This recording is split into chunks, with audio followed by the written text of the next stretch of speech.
எங்கள் மேலே தப்புலாம் ஒன்றும் இல்லைங்க அப்படி இப்படின்னு சொல்லிட்டு நீதிமன்றத்தை அணுகப்பட்டிருக்குது விஜய் தரப்பால்.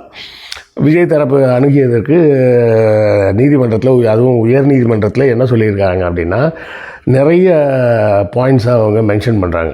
ஒன்று முதலில் சொன்னது என்னென்னா, எல்லாம் பார்த்து தான் படிக்கிறேன்னா, நிகழ்ச்சி ஒருங்கிணைப்பாளர்களுக்கு கருணை காட்ட முடியாது அப்படின்னு முதல்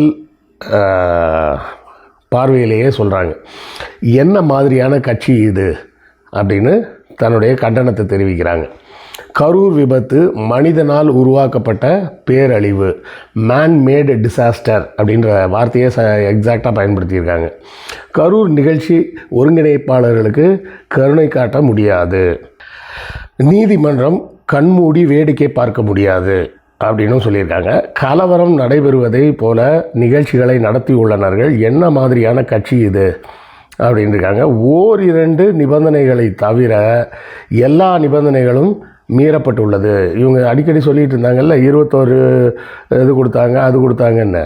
அந்த நிபந்தனைகளில் எல்லா நிபந்தனைகளுமே மீறப்பட்டிருக்கு. விஜயின் பிரச்சார வாகனத்தை ஏன் இன்னும் பறிமுதல் செய்யவில்லை அப்படின்னு கேட்டிருக்காங்க. மூணாவதாக என்ன சொல்லியிருக்காங்க, கடைசியாக கட்சி தொண்டர்களை விட்டுவிட்டு தலைவரும் நிகழ்ச்சி ஏற்பாட்டாளர்களும் மறைந்து ஓடிவிட்டார்கள். சம்பவம் பெற்றதும் மற்ற கட்சியினர் உதவிக்கு விரைந்தபோது தாவேகா நிர்வாகிகள் காணாமல் போனது ஏன் அப்படின்னு கேட்டிருக்காங்க. இதெல்லாம் தான் அவங்க நீதிபதிகள் தரப்பிலிருந்து வைக்கப்பட்ட கேள்விகள்.